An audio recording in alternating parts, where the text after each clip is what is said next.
Titus pasal 2. Kewajiban orang tua, pemuda dan hamba. Tetapi engkau, beritakanlah apa yang sesuai dengan ajaran yang ajaran yang sehat.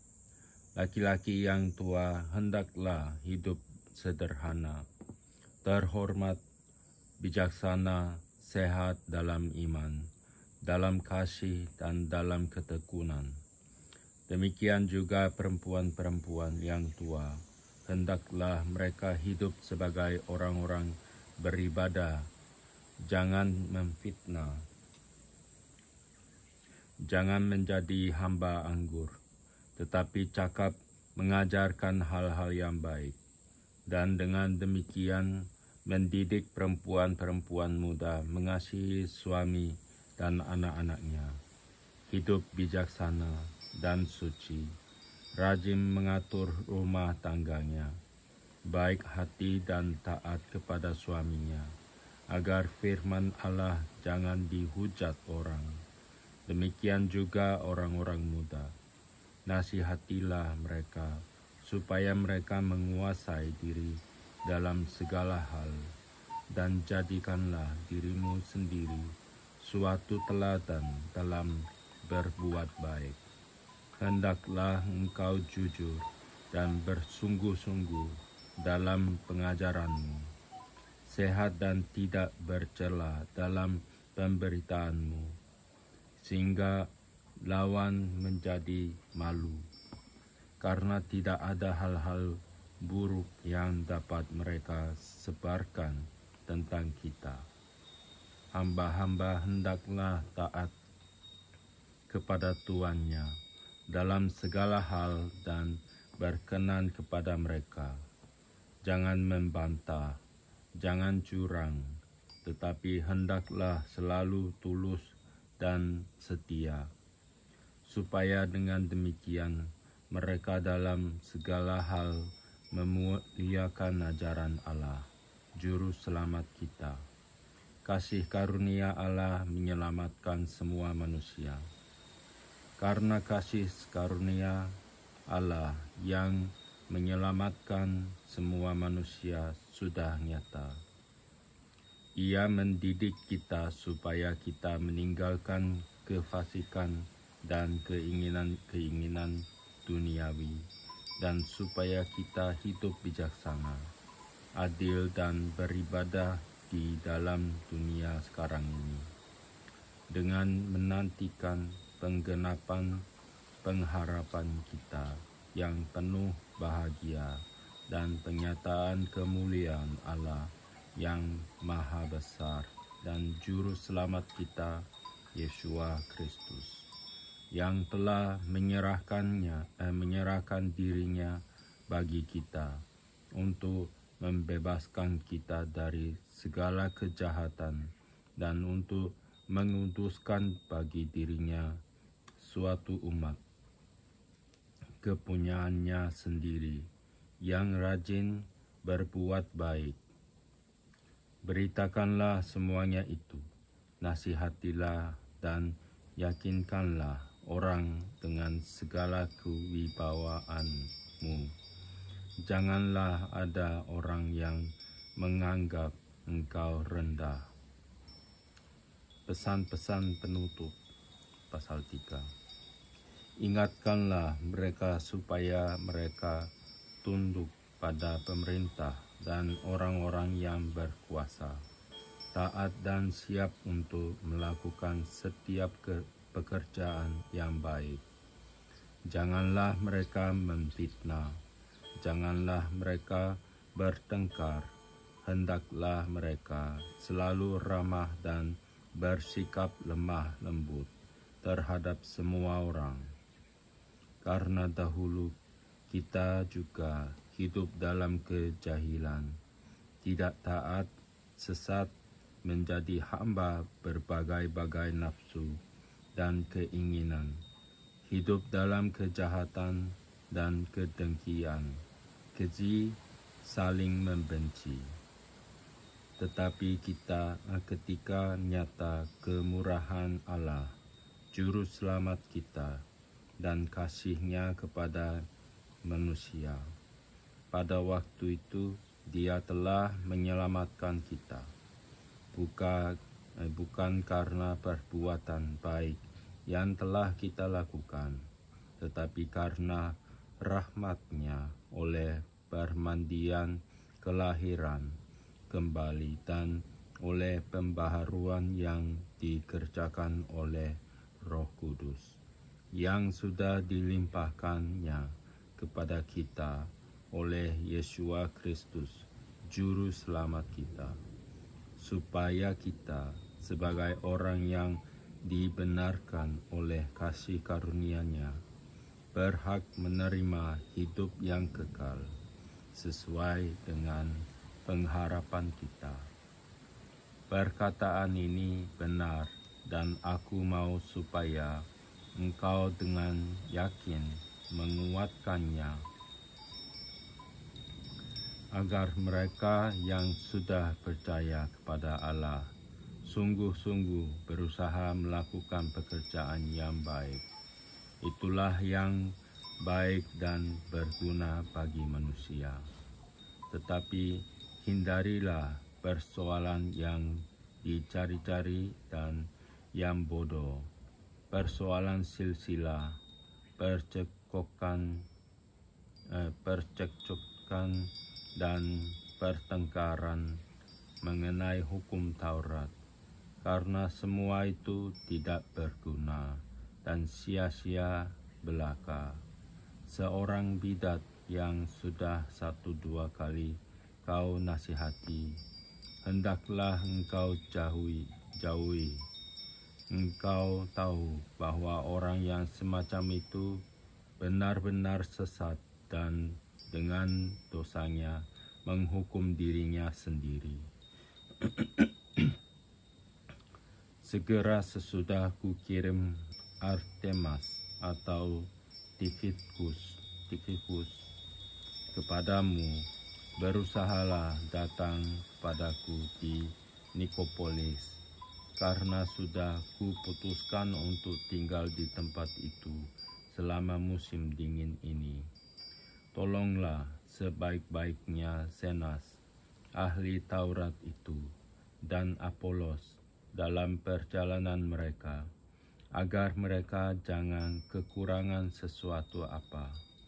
Dan biarlah orang-orang kita juga belajar melakukan pekerjaan yang baik untuk dapat memenuhi keperluan hidup yang pokok, supaya hidup mereka jangan tidak berbuah. Salam dari semua orang yang bersama aku di sini, dan sampaikanlah salamku kepada mereka yang mengasihi kami di dalam iman. Kasih karunia menyertai kamu sekalian. Surat Paulus kepada Filemon, pasal 1. Salam dari Paulus, seorang hukuman karena Kristus Yesus, dan dari Timotius, saudara kita, kepada Filemon yang kekasih, teman sekerja kami, dan kepada Apfia, saudara perempuan kita, dan kepada Archippus, teman seperjuangan kita, dan kepada jemaat di rumahku. Kasih karunia dan damai sejahtera dari Allah Bapa kita dan dari Tuhan Yesus Kristus menyertai kamu. Ucapan syukur. Aku mengucap syukur kepada Allahku setiap kali aku mengingat engkau dalam doaku, karena aku mendengar tentang kasih-Mu kepada semua orang kudus dan tentang iman-Mu kepada Tuhan Yesus. Dan aku berdoa agar persekutuan-Mu di dalam iman turut mengerjakan pengetahuan akan yang baik di antara kita untuk Kristus. Dari kasih-Mu sudah ku peroleh kegembiraan besar dan kekuatan, sebab hati orang-orang kudus telah kau hiburkan, saudaraku. Permintaan Paulus kepada Filemon mengenai Onesimus. Karena itu, sekalipun di dalam Kristus, aku mempunyai kebebasan penuh untuk memerintahkan kepadamu apa yang harus engkau lakukan. Tetapi mengingat kasihmu itu, lebih baik aku memintanya daripadamu. Aku, Paulus, yang sudah menjadi tua, lagi pula sekarang dipenjarakan karena Kristus Yesua, mengajukan permintaan kepadamu mengenai anakku yang ku dapat selagi aku dalam penjara, yakni Onesimus. Dahulu memang dia tidak berguna bagimu, tetapi sekarang sangat berguna baik bagimu maupun bagiku. Dia kusuruh kembali kepadamu. Dia yaitu buah hatiku. Sebenarnya aku mau menahan dia di sini sebagai gantimu untuk melayani aku selama aku dipenjarakan karena Injil. Tetapi tanpa persetujuanmu, aku tidak mau berbuat sesuatu supaya yang baik itu jangan engkau lakukan seolah-olah dengan paksa, melainkan dengan sukarela. Sebab mungkin karena itulah dia dipisahkan sejenak daripadamu, supaya engkau dapat menerimanya untuk selama-lamanya, bukan lagi sebagai hamba, melainkan lebih daripada hamba, yaitu sebagai saudara yang kekasih. Bagiku sudah demikian, apalagi bagimu, baik secara manusia maupun di dalam Tuhan. Kalau engkau menganggap aku temanmu seiman, terimalah dia seperti aku sendiri. Dan kalau dia sudah merugikan engkau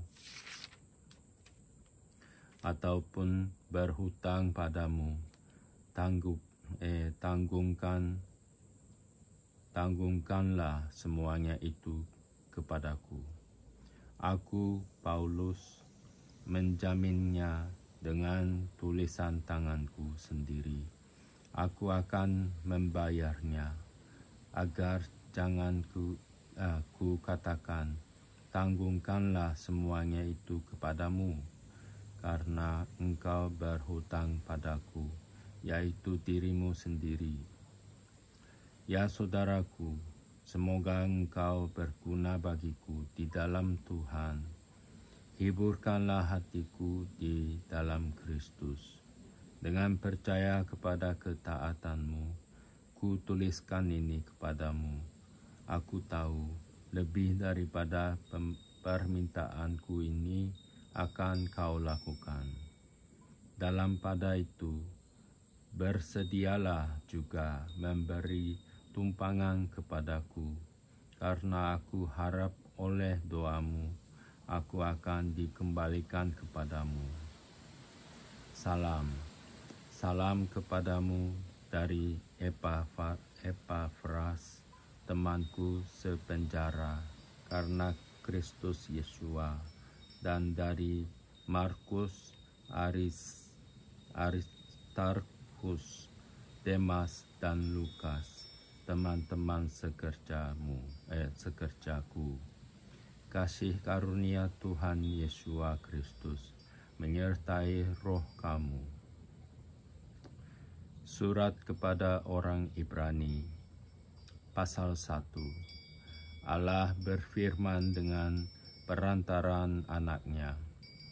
Setelah pada zaman dahulu, Allah berulang kali dan dalam berbagai cara berbicara kepada nenek moyang kita dengan perantaraan nabi-nabi. maka pada zaman akhir ini Ia telah berbicara kepada kita dengan perantaraan Anak-Nya yang telah Ia tetapkan sebagai yang berhak menerima segala yang ada. Oleh Dia, Allah telah menjadikan alam semesta. Ia adalah cahaya kemuliaan Allah dan gambar wujud Allah, dan menopang segala yang ada dengan firman-Nya yang penuh kekuasaan. Dan setelah Ia selesai mengadakan penyucian dosa, Ia duduk di sebelah kanan yang maha besar di tempat yang tinggi, jauh lebih tinggi daripada malaikat-malaikat, sama seperti nama yang dikaruniakan kepadanya, jauh lebih indah daripada nama mereka. Anak Allah lebih tinggi daripada malaikat-malaikat, karena kepada siapakah di antara malaikat-malaikat itu pernah Ia katakan, "Anakku engkau telah kuperanakan pada hari ini, dan aku akan menjadi bapanya, dan ia akan menjadi anakku." Dan ketika Ia membawa pula Anak-Nya yang sulung ke dunia, Ia berkata, "Semua malaikat Allah harus menyembah Dia." Dan tentang malaikat-malaikat, Ia berkata, yang membuat malaikat-malaikatnya menjadi badai dan pelayan-pelayannya menjadi nyala api. Tetapi tentang Anak Ia berkata, "Takhtamu ya Allah, tetap untuk seterusnya dan selamanya, dan tongkat kerajaan-Mu adalah tongkat kebenaran. Engkau mencintai keadilan dan membenci kefasikan. Sebab itu Allahmu telah mengurapi engkau dengan minyak sebagai tanda kesukaan, melebihi teman-teman sekutumu. Dan pada mulanya ya Tuhan, Engkau telah meletakkan dasar bumi, dan langit adalah buatan tanganmu. Semuanya itu akan binasa, tetapi Engkau tetap ada, dan semuanya itu akan menjadi usang seperti pakaian, seperti jubah akan Engkau gulungkan mereka, dan seperti persalinan mereka akan diubah. Tetapi Engkau tetap sama, dan tahun-tahunmu tidak berkesudahan. Dan kepada siapakah di antara malaikat itu pernah Ia berkata, "Duduklah di sebelah kananku, sampai ku buat musuh-musuhmu menjadi tumpuan kakimu"? Bukankah mereka semua adalah roh-roh yang melayani, yang diutus untuk melayani mereka yang harus memperoleh keselamatan?